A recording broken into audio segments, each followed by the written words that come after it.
جب حضرت محمد مصطفیٰ صلی اللہ علیہ وسلم نے اللہ کے حکم سے اسلام کی دعوت شروع کی تو مکہ کے کافر قوم نے آپ کے خلاف ظلم و ستم کا ایسا طوفان کھڑا کر دیا کہ سننے والے کی روح کانپ اٹھے۔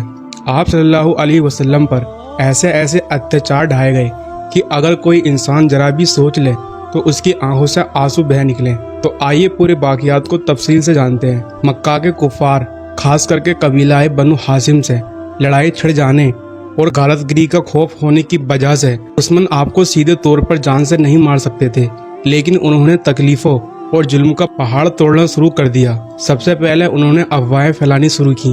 ہر گلی کوچے اور بازار میں یہ آواز گونجنے لگی، محمد کاہن ہے، محمد ساحر ہے، محمد مجنون ہے۔ آپ صلی اللہ علیہ وسلم کے پیچھے شریف نوجوان نہیں بلکہ شرارتی لڑکوں کو لگایا جاتا۔ وہ آپ کا پیچھا کرتے، گالیاں دیتے اور پتھر برساتے ہوئے شور مچاتے، یہ دیوانہ ہے، یہ دیوانہ ہے۔ کبھی آپ کے راستے میں کانٹے بچھائے جاتے، کبھی آپ کے جسم مبارک پر گندی چیزیں ڈالی جاتی، یہاں تک کہ کبھی کبھی وہ لوگ آپ کی پاک گردن میں چادر کا پھندر ڈال کر گلا گھونٹنے کی کوشش کرتے۔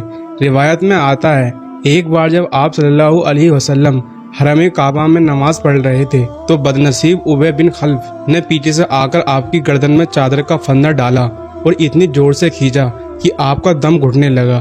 یہ منظر دیکھ کر حضرت ابو بکر صدیق رضی اللہ تعالی عنہ بے قرار ہو کر دوڑے اور اس شخص کو دھکا دے کر دور کیا۔ انہوں نے غصے اور غیرت سے لبریز ہو کر کہا، کیا تم لوگ ایسے شخص کو قتل کرنا چاہتے ہو جو کہتا ہے میرا رب اللہ ہے؟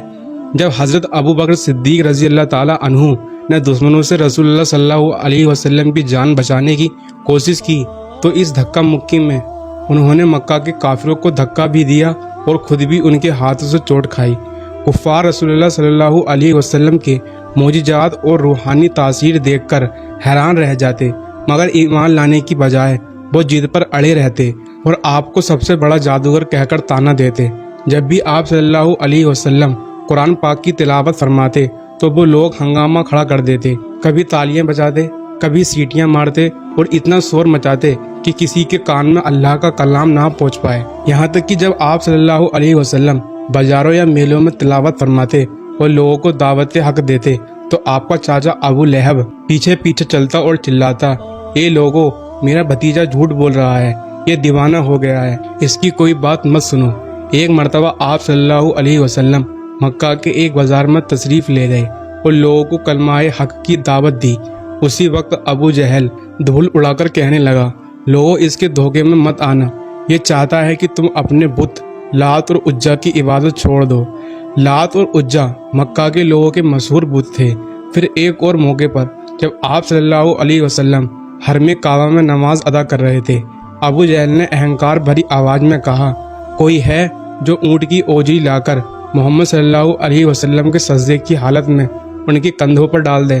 اس کی بات سن کر بدبخت ابی بن خلف اٹھا اور جا کر ایک اونٹ کی گندی اوجری اٹھائی، پھر اس ناپاک چیز کو لا کر رسول اللہ صلی اللہ علیہ وسلم کی پوتر پیٹھ پر رکھ دیا، جبکہ آپ صلی اللہ علیہ وسلم سجدے میں تھے اور ان کے پوتر جسم مبارک پر اونٹ کی گندی اوجری پڑی رہی۔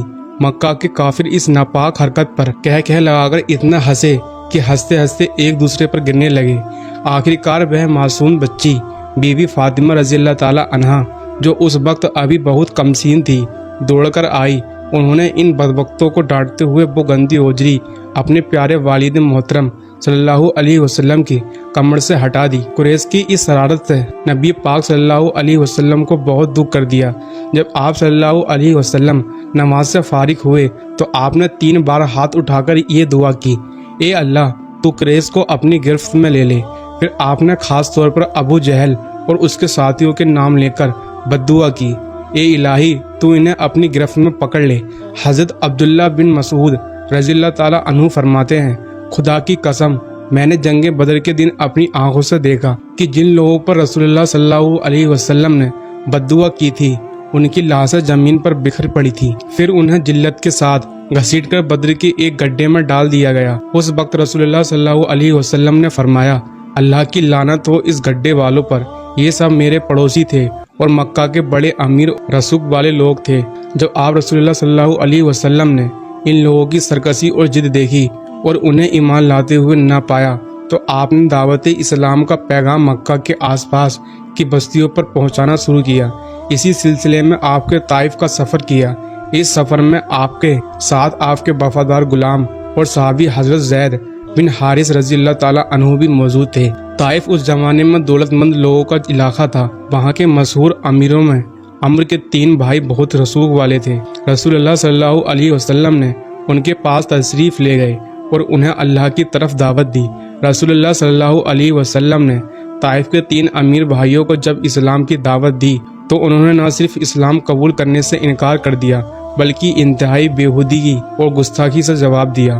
اتنا ہی نہیں، ان بد نصیبوں نے طائف کے شرارتی لفنگوں کو بھڑکایا کہ وہ نبی پاک صلی اللہ علیہ وسلم کے ساتھ بدسلوکی کریں۔ پھر کیا تھا، گنڈوں کا ہجوم چاروں طرف سے ٹوٹ پڑا۔ انہوں نے آپ صلی اللہ علیہ وسلم پر پتھر کی بارش شروع کر دی۔ آپ کے مقدس پاؤں لہو لہان ہو گئے، یہاں تک کہ آپ کے نالین شریف اور موجے سے خون بہنے لگا۔ جب آپ صلی اللہ علیہ وسلم زخموں سے چور ہو کر تھک جاتے اور بیٹھ جاتے تو یہ ظالم بے رحمی سے آپ کا ہاتھ پکڑ کر اٹھاتے اور پھر پتھر سے مارتے، ساتھ ہی تانے کستے، گالیاں دیتے اور تالیاں بجا بجا کر مذاق اڑاتے۔ حضرت زید بن حارث رضی اللہ تعالیٰ عنہ دوڑ دوڑ کر آپ کے آگے آ کر پتھروں کو اپنے جسم پر لیتے اور آپ کو بچاتے رہے، یہاں تک کہ ان کا پورا جسم بھی زخموں سے بھر گیا اور وہ بھی خون میں نہا گئے۔ آخری کار آپ صلی اللہ علیہ وسلم نے ایک باغ میں شرن لی۔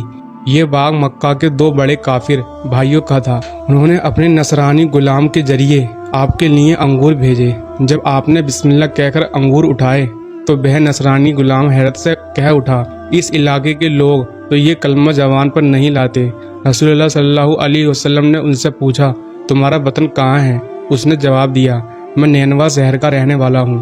آپ صلی اللہ علیہ وسلم نے فرمایا، وہ تو حضرت یونس علیہ السلام کا شہر ہے، وہ بھی میری طرح اللہ کے نبی تھے۔ یہ سنتے ہی وہ غلام کانپ اٹھا، آپ کے ہاتھ پاؤں چومنے لگا، وہ فوراً ایمان لے آیا۔